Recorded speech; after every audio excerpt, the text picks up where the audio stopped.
ഇപ്പോൾ തിരക്കഥാകൃത്ത് ശ്രീ വിനു കിരിയത്ത് നമുക്കൊപ്പം ചേരുകയാണ്. ശ്രീ വിനു കിരിയത്ത്, എല്ലാവരും ആകാംക്ഷയോടെ കാത്തിരിക്കുകയാണ് ആ പ്രഖ്യാപനത്തിനായി. നമ്മൾ വിചാരിക്കുന്നത് പോലെയൊക്കെ തന്നെ ആകുമോ, നമ്മൾ ആഗ്രഹിക്കുന്നത് പോലെയൊക്കെ തന്നെ ആകുമോ ആ അവാർഡുകൾ എന്നുള്ളത് താങ്കൾക്ക് എന്താണ് ഇപ്പോൾ തോന്നുന്നത്? ഇപ്പൊ ഇതിനകത്ത് ലാസ്റ്റ് റൗണ്ടിൽ മമ്മൂക്കയും ആസിഫ് അലിയും ഇവരെല്ലാം പ്രൂവ് ചെയ്തവരാണ്. ഇവരെല്ലാം നല്ല ടാലന്റഡും ആണ് അല്ലേ. ആർക്ക് കിട്ടിയാലും അംഗീകരിക്കുക എന്നുള്ളതാണ് ഒരു കലാകാരൻ എന്നുള്ള നിലയ്ക്ക് എന്റെ ഒരു അഭിപ്രായം. അത് കാരണം മമ്മൂക്കയും മോശമല്ല, ആസിഫ് അലിയും. മമ്മൂക്ക ഒരുപാട് പ്രൂവ് ചെയ്തു. ആസിഫ് അലിയും അവാർഡൊക്കെ ഇതുപോലത്തെ ഒരു സ്റ്റേറ്റ് അവാർഡൊക്കെ അവർക്കൊക്കെ കിട്ടേണ്ട കാലം കഴിഞ്ഞു എന്ന് വേണമെങ്കിൽ നമുക്ക് പറയാം. കാരണം ഇത്രയും വർഷമായിട്ട് നിൽക്കുകയാണ്, മോശക്കാരല്ല. അപ്പൊ ആ സമയത്ത് ജൂറിയുടെ തീരുമാനം എന്താണോ അതിനെ അംഗീകരിക്കുക. ആസിഫ് അലി നല്ല നടനാണെന്നുള്ളത് 100% നമുക്കറിയാം. അതുകൊണ്ട് ആ സിനിമയിൽ, അതായത് 2025 മമ്മൂക്കയും പുള്ളിയും കൂടെ കമ്പയർ ചെയ്യുമ്പോൾ ആർക്കാണെന്നുള്ളത് ആ ജൂറിയുടെ തീരുമാനമാണ്. അത് അംഗീകരിക്കാൻ നമുക്ക് എല്ലാവർക്കും എന്നാണ് എൻ്റെ ഒരു അഭിപ്രായം. അതെ, ശ്രീ വിനു കിരിയത്ത്, ഇതിനിടയിൽ വരുന്ന ചർച്ചകളും വളരെ സജീവമായി വരുന്നുണ്ട്. ഈ ശാരദക്കുട്ടിയൊക്കെ പറഞ്ഞതുപോലെ ഇത്തരത്തിൽ പ്രൂവ് ചെയ്തവർ മാറി നിൽക്കട്ടെ, ചെറിയ കുട്ടികൾ, ചെറിയ പുതുതലമുറ വരട്ടെ, ചെറുപ്പക്കാർ വാങ്ങട്ടെ എന്നുള്ള രീതിയിലുള്ള ചർച്ചകൾ നടക്കുന്നുണ്ട്. കുറെ പേർ അനുകൂലിക്കുന്നുണ്ട്, കുറെ പേർ അതിനെ എതിർക്കുന്നുമുണ്ട്. താങ്കളുടെ അഭിപ്രായം എന്താണ്?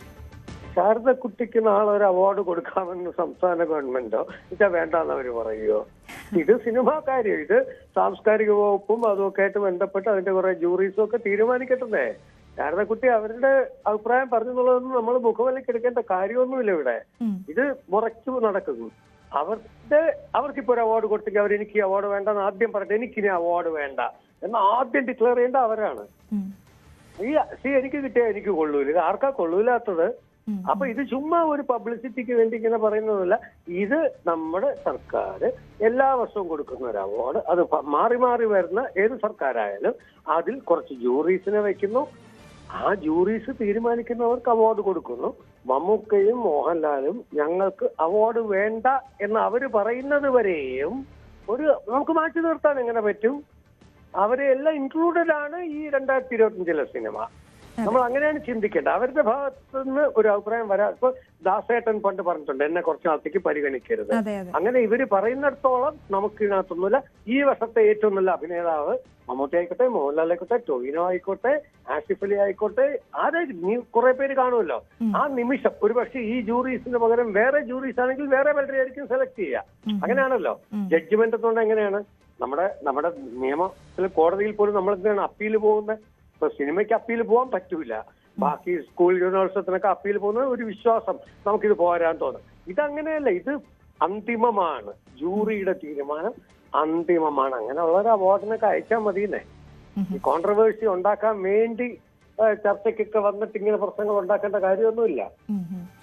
ശ്രീ വിനു കിരിയത്ത്, നമ്മൾ സംസാരിക്കുമ്പോൾ ലാലേട്ടന്റെയും മമ്മൂക്കയുടെ ഒക്കെ കാര്യം മാത്രം സംസാരിക്കാതെ എനിക്ക് തോന്നുന്നു അപ്പുപിള്ള എന്ന കഥാപാത്രം കിഷ്കിന്ധാകാന്ഡം കണ്ടവർക്കെല്ലാം ഒരിക്കലും മറക്കാൻ കഴിയാത്ത കഥാപാത്രമാണ്. ശ്രീ വിജയരാഘവനെ കുറിച്ചാണ് പറഞ്ഞു വരുന്നത്.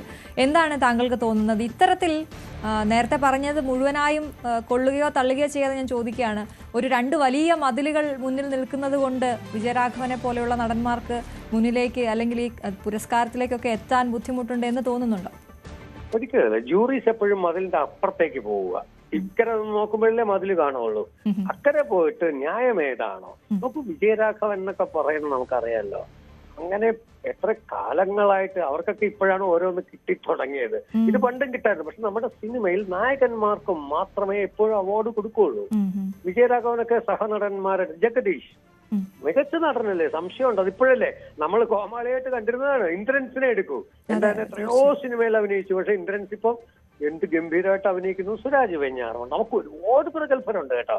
അവർക്ക് കൊടുക്കുന്ന കഥാപാത്രങ്ങൾ നമ്മൾ സെലക്ട് ചെയ്യുന്നതിലാണ് ഈ പ്രശ്നം ഉണ്ടായിരുന്നുണ്ടിരുന്നത്. ഇത് മാറി.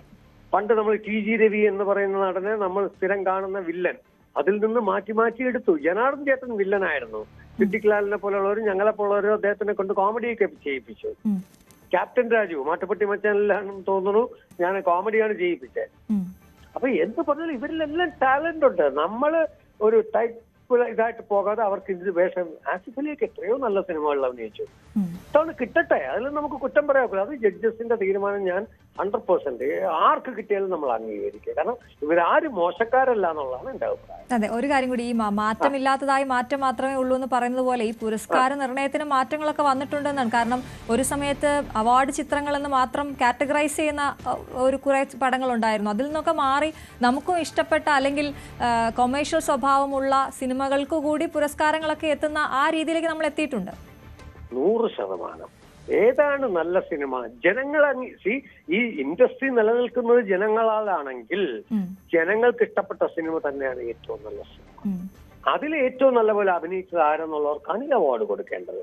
അല്ലാതെ ആരും കാണാതെ എന്റെ സിനിമ എന്ന് പറഞ്ഞിട്ട് മറ്റേ ഇവിടുന്ന് തിരുവനന്തപുരത്ത് ഒരു വണ്ടി ഒരാൾ നടന്നു പോകണമെങ്കിൽ കോഴിക്കോട് വരെ പോകണവരെയും ക്യാമറ പുറകെ പോയിട്ട് കിട്ടുന്ന അത്തരം സിനിമകൾക്ക് കൊടുക്കേണ്ട കാലമൊക്കെ കഴിഞ്ഞു. കാരണം ഫാസ്റ്റാണ്, ജനം ഫാസ്റ്റാണ്. ആർക്കും സമയമില്ലാത്തൊരു കാലത്ത് അത്തരം സിനിമകൾക്കല്ല, നമുക്ക് എന്റർടൈൻമെന്റ് സിനിമയ്ക്ക്. കാരണം ഇത് എന്റർടൈൻമെന്റ് തന്നെയാണ് സിനിമ എന്ന് പറയുന്നത്.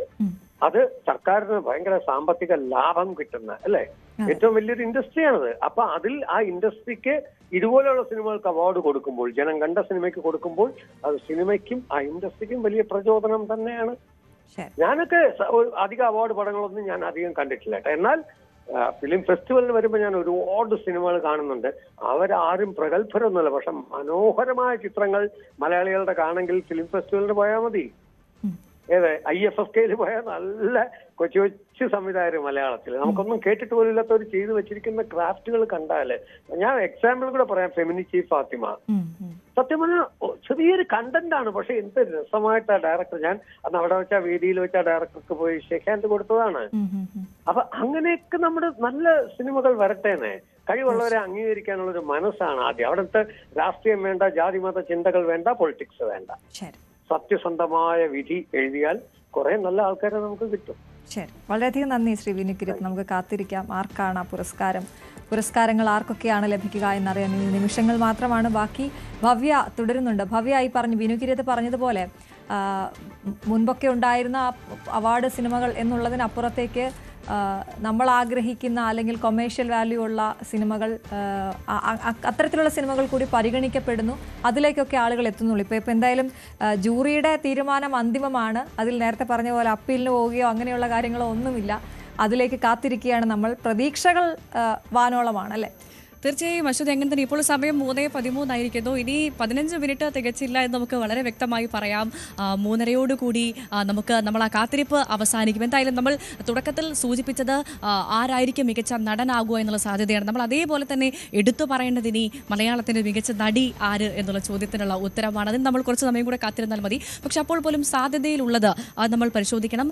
ഏറ്റവും പ്രധാനമായി കാൻ ചലച്ചിത്രമേളയിൽ രാജ്യത്തിൻ്റെ, ഇന്ത്യയുടെ അഭിമാനമായ അഭിമാനം വാനോളം ഉയർത്തിയ all We Imagine as light എന്ന ചിത്രത്തിൽ പ്രധാനപ്പെട്ട 2 വേഷങ്ങൾ അവതരിപ്പിച്ച കനി കുസൃതിയാണ് ചിത്രത്തിൽ അനു എന്ന കഥാപാത്രമായ ദിവ്യപ്രഭ. ഈ 2 പേരും മികച്ച നടിമാർക്കുള്ള പട്ടികയിൽ ഇടം പിടിച്ചിട്ടുണ്ട് എന്നുള്ളത് ഏറെ ശ്രദ്ധേയമായ കാര്യമാണ്. നമുക്കറിയാം കാൻ ചലച്ചിത്രമേളയിൽ തന്നെ രാജ്യത്തിൻ്റെ തന്നെ അഭിമാനം വാനോളം ഉയർത്തിയ ചിത്രമായിട്ടാണ് All We Imagine as Lights ഉയർന്നത്.